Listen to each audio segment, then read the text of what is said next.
Hi, my name is Joel Quirk. I'm speaking to you from Johannesburg, South Africa, where I'm based at the University of the Witwatersrand. And my intention today is to speak briefly about the politics surrounding the rise and dissemination of what's come to be known as human trafficking and modern slavery. So this is one of my primary areas of interest, and in this context, I just want to briefly say something about why governments and corporations and others have found the political cause of fighting human trafficking and slavery and whatever else you want to call it so politically attractive and compelling.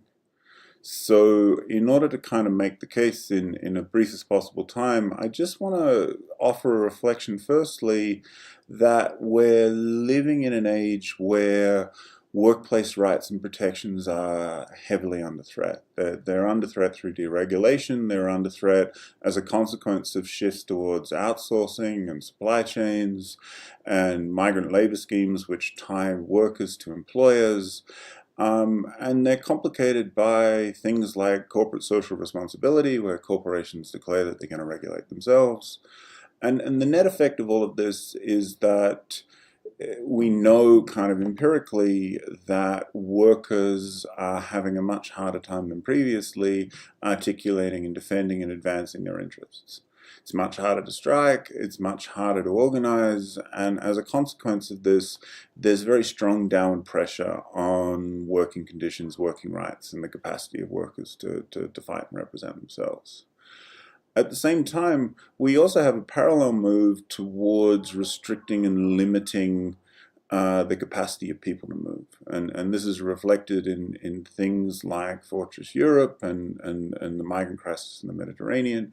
But just more generally, governments throughout the world are just making it much harder to move from one place to another, and they're far more punitive in relation to providing protection for people who are on the move, people who are not in their countries of origin, and so on. So this is the context. We have work being depressed and challenged and undermined, and we have migration being complicated and punished.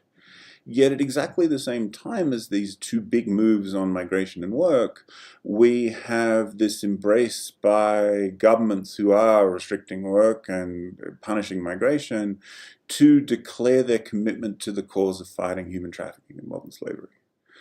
And this is a really important juxtaposition because governments are very comfortable declaring their defense and embrace and support of efforts to combat modern slavery at the same time as they're entirely comfortable taking all kinds of punitive steps in relation to migration and work.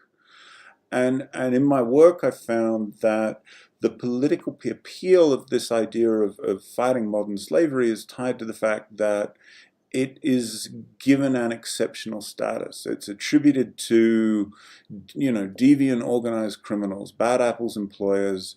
So instead of understanding the challenge of kind of migration and work as involving something that involves rights and protections and solutions that grapple with all workers, with all migrants, it's instead much more politically easy to target the exception, which in this case is kind of understood in terms of modern slavery, human trafficking, and sometimes forced labor. So when it comes to thinking about how patterns of activism work in relation to patterns of work, patterns of movement, I believe that we need to be suspicious and critical when it comes to the types of political agendas that are associated with the rise of ending modern slavery as the cause that everyone can get behind. The reason everyone can get behind it is that it constructs problems in ways that don't challenge dominant political and economic interests. And as a consequence, it's become a cause which has supplanted and displaced larger political conversations about how labor systems are designed and how migration systems are designed. And as a consequence of this focus on exceptional cases, there's actually been a displacement effect where politics and organization and legal reform and the like, focusing on all precarious workers, all precarious migrants, has actually been undercut and complicated. So When you see a cause, ending slavery in the world today, it obviously sounds very noble, very significant, everything that people should get behind. But in practice, it's tied to a whole bunch of political and economic agendas, which mean that we have to ask, what is not said by this cause? What is not addressed by this cause? And what is not addressed is the fact that you have hundreds of millions of precarious workers throughout the world who are being stripped of protection. And people on the move are being similarly punished, similarly undercut. And focusing on these exceptional cases of individual suffering and torment works very well. It's politically powerful, it's emotionally fulfilling, but at the same time misses the fact that problems associated with migration and labor ultimately arise out of how political and economic systems are designed.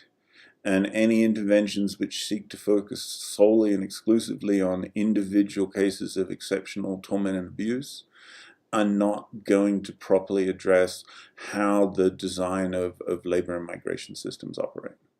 So the success of modern slavery as a cause and campaign ultimately stems from the fact that it's designed in such a way that it doesn't make waves.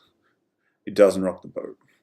And we have to ask ourselves whether a campaign which is popular because it doesn't make waves is actually a legitimate, credible, or effective platform for dealing with the larger problems associated with forced, precarious labor and the abuses and vulnerabilities that are associated with migration.